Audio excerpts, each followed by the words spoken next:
Bonjour chers élèves, j'espère que vous allez parfaitement bien là où vous êtes. Et c'est certainement chez vous, n'est-ce pas?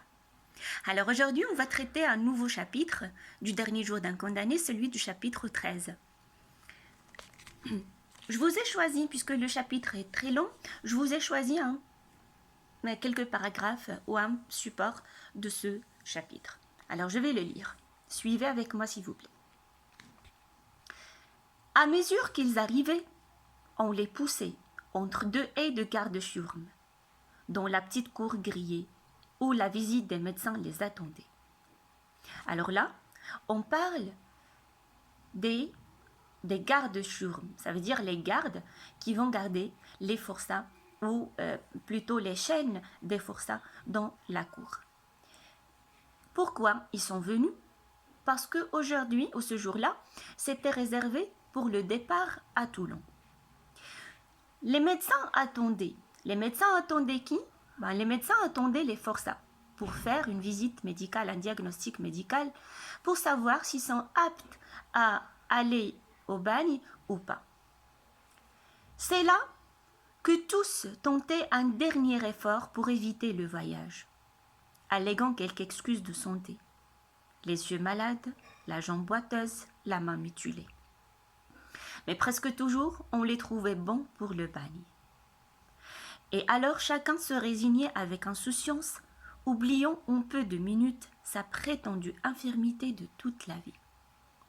Donc, on appelle les forçats pour leur faire une visite médicale, et les forçats, ils espéraient tant qu'ils soient incapables d'y aller. À chaque fois, ils venaient avec des excuses, qu'ils ont mal aux yeux, qu'ils ont des jambes boiteuses, qu'une main mutilée, etc. Mais, avec chaque diagnostic, on les trouve aptes et bons pour le bagne. La grille de la petite cour se rouvrit. Un gardien fit l'appel par ordre alphabétique. Et alors ils sortirent un à un. Et chaque forçat s'alla ranger debout dans un coin de la grande cour, près d'un compagnon donné par le hasard de sa lettre initiale. Donc on appelle les forçats pour sortir à la cour d'une façon par ordre alphabétique, deux par deux. Ainsi chacun se voit réduit à lui-même. Chacun porte sa chaîne pour soi, côte à côte avec un inconnu. Et si par hasard un forçat a un ami, la chaîne l'en sépare. Dernière des misères. Quand il y en a eu à peu près une trentaine de sorties, on referma la grille. Un argousin les aligna avec son bâton. L'argousin, c'est le garde. Jeta devant chacun d'eux une chemise, une veste et un pantalon de grosse toile, puis fit un signe, et tous commencèrent à se déshabiller. Un incident inattendu vint, comme à point nommé, changer cette humiliation en torture. Alors quand on fait sortir les forçats de là où ils étaient vers la cour pour se préparer pour le départ à Toulon, on leur donne des habits pour le voyage ou pour le départ. Ils vont se déshabiller, chacun en face de l'autre. Mais c'est quelle humiliation pour l'homme. On se déshabille d'une façon sans qu'il ait un respect de l'intimité du corps humain. Alors on se déshabille et puis on s'habille avec ces habits qu'on nous a donnés. Jusqu'alors le temps avait été assez beau. Et si la bise d'octobre refroidissait l'air de temps en temps aussi, elle ouvrait ça et là dans les brumes grises du ciel, une crevasse par où tombait un rayon de soleil. Mais à peine les forçats se furent-ils dépouillés de leur haillon de prison, au moment où ils s'offraient nus et debout à la visite soupçonneuse des gardiens et au regard curieux des étrangers qui tournaient autour d'eux pour examiner leurs épaules, le ciel devint noir.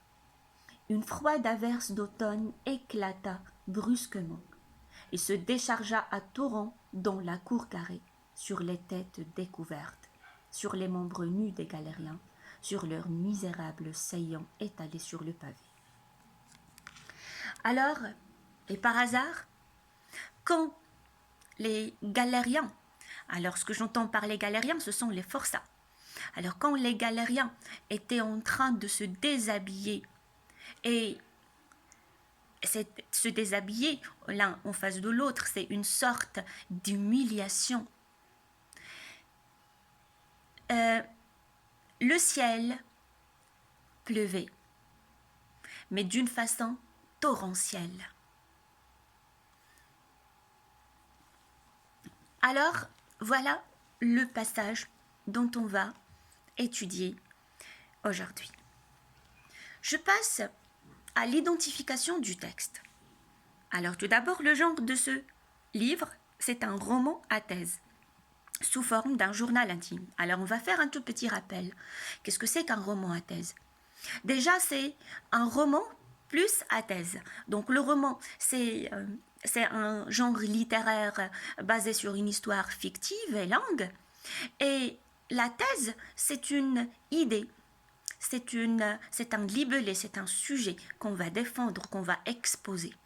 Donc, dans le roman à thèse, il s'agit d'une histoire fictive, certes, elle est imaginaire, mais dans laquelle on traite un sujet de réalité. Et ce roman à thèse, il est écrit sous forme d'un journal intime. Ce que j'entends par le journal intime, ce sont le vécu de chaque personne. Donc déjà, il est intime, ça veut dire qu'il est personnel. D'accord? Qu'est-ce qu'on écrit dans notre journal intime? On écrit les choses qui sont marquantes pour nous ou les choses qui sont peut-être parfois glorieuses, peut-être parfois très péjoratives ou très choquantes, etc. Donc ce sont les choses qui nous marquent. Le type de ce passage qu'on vient de lire, c'est un texte narratif, descriptif. Les personnages sont le condamné à mort et les forçats. Bien sûr, on a les autres, on a les gardes de chiourme, on a les gardes, les médecins, etc. Mais vraiment, les personnages essentiels dans ce paragraphe ou dans ce chapitre, pardon, ce sont et le condamné à mort, c'est le témoin, et les forçats, ce sont les protagonistes de ce texte. La tonalité du texte est une tonalité pathétique. Alors pourquoi elle est pathétique? Parce que ça nous donne, en lisant le texte, et vous, jeunes gens, quand vous allez lire le texte de A à Z, vous allez sentir de la pitié à l'égard des forçats.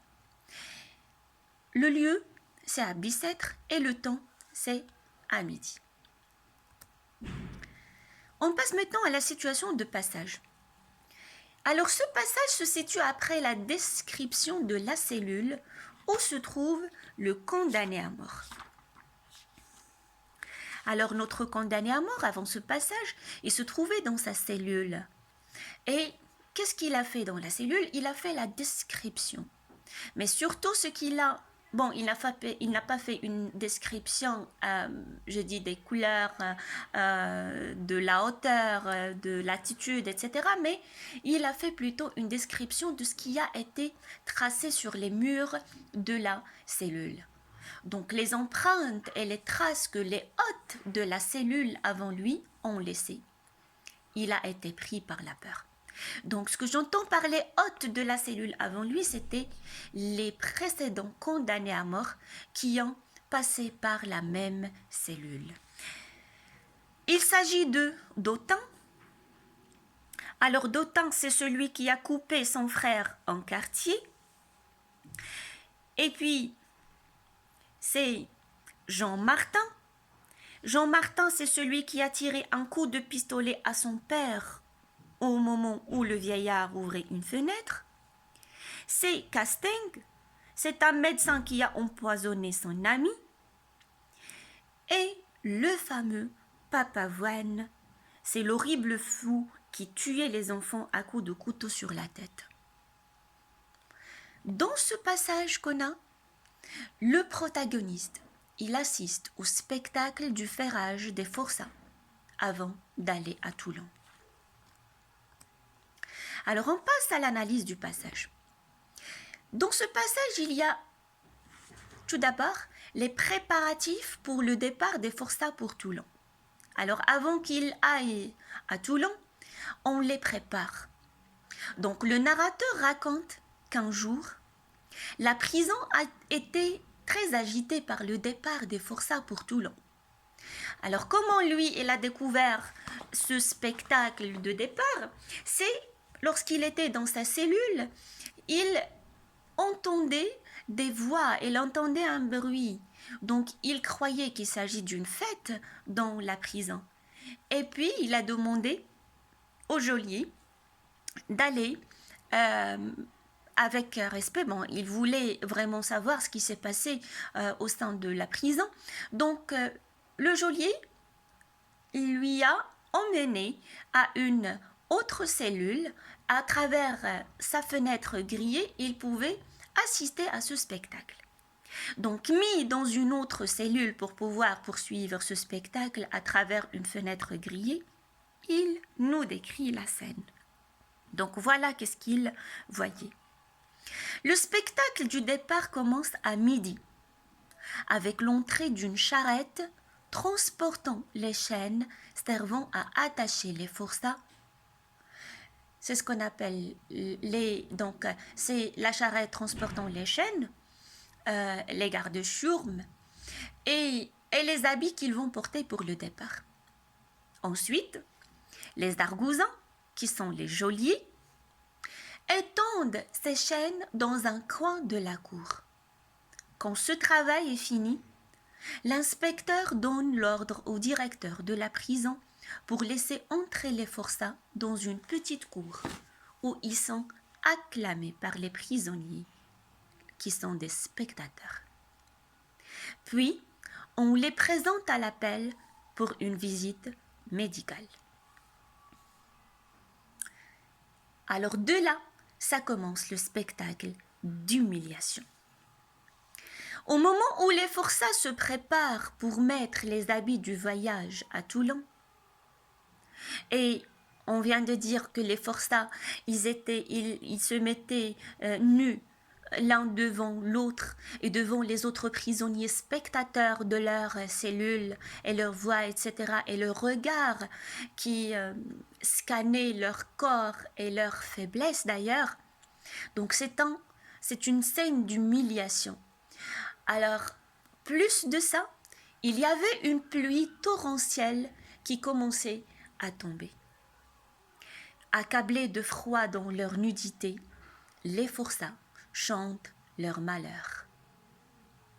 Enfin, on les enchaîne par des cordons que 2 forgerons fixent à leurs pieds. Alors les cordons, il s'agit des chaînes qu'on va mettre et sur les cous et sur leurs pieds. Ce spectacle désolant rend le narrateur enragé. Il tente de s'enfuir, mais il n'arrive pas et s'évanouit sur le champ. Donc dans ce passage, il s'agit de l'état et de la situation des forçats avant d'aller au bagne. Ça veut dire le bagne, ça veut dire qu'ils vont aller faire des travaux forcés qui sont tellement pénibles. Mais plus que cela, ce qui a été plus pénible que le travail lui-même, c'était cette humiliation de la personne, de l'homme. Alors là, Victor Hugo, il est en train de critiquer ce corps des gens qui ne respectent pas l'homme comme il était.